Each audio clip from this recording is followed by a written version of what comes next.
Jonathan Gavoni of DraftExpress.com. We're here in Chicago at the NBA Combine with DeAndre Bembry from St. Joe's. DeAndre, how's Chicago treating you so far? It's been great. One-time opportunity. Just trying to take full advantage of it.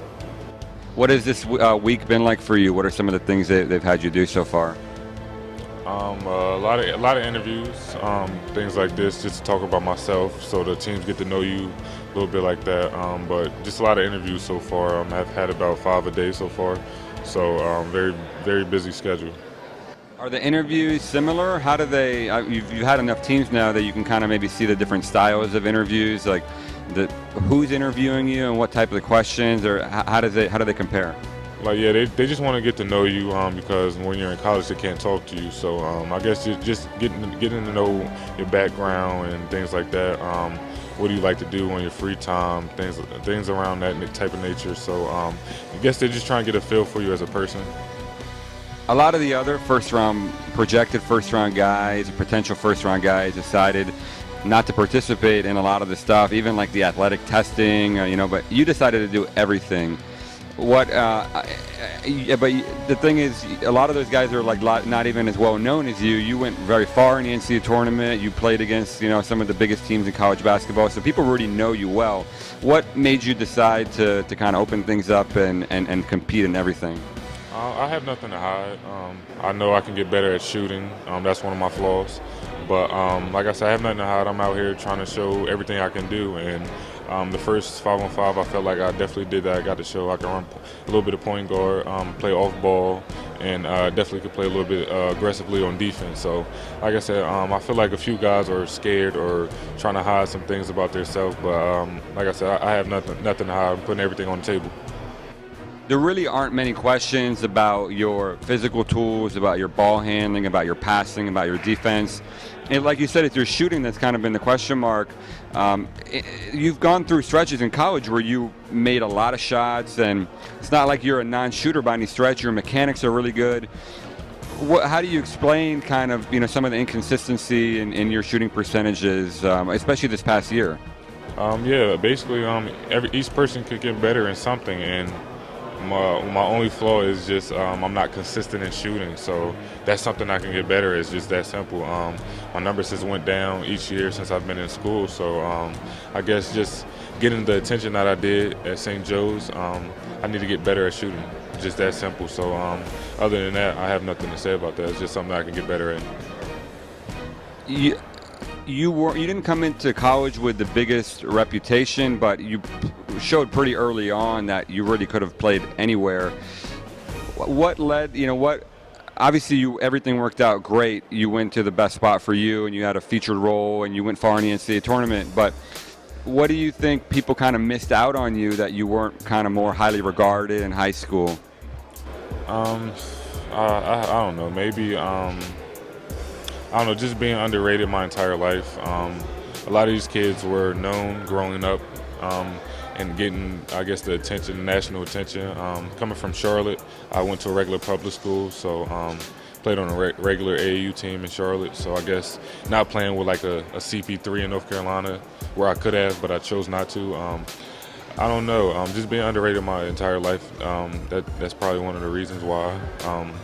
That I was still underrated throughout college. But the confidence that I had, I knew I could play anywhere, but I wanted a school that actually wanted me, and St. Joe's was the best choice. Was there something that kind of opened up your game for you? Did you grow? Did you get stronger? Did you improve in a certain area? What kind of helped you, or maybe it was confidence? I mean, what was it that kind of helped you take your game to the next level? It was a few different things, I guess.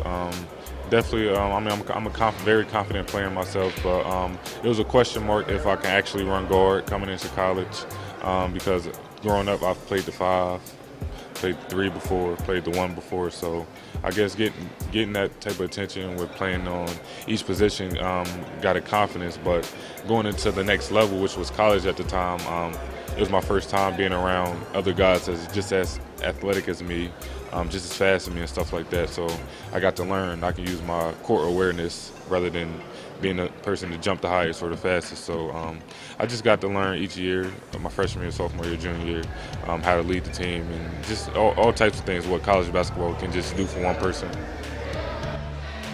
How important is it for you to get drafted really high? It's not that important to me. I feel like a few of these teams got to see me over the past few years, so I feel like they'll make the right choice. But doesn't matter to me. I deal with wherever I end up. But like I said, it doesn't matter to me. The wing position in the NBA is kind of undergoing a revolution, whereas once a guy like you would, be a two guard and a two guard only. Now we're seeing players your size with your versatility playing all over the floor, 1, 2, 3, 4, guarding a lot of different types of players. How do you see yourself fitting into kind of this new NBA basketball that we're seeing now? Easily. That's how I play. I've played one, like I said, in college, played two. I played a lot of one this year.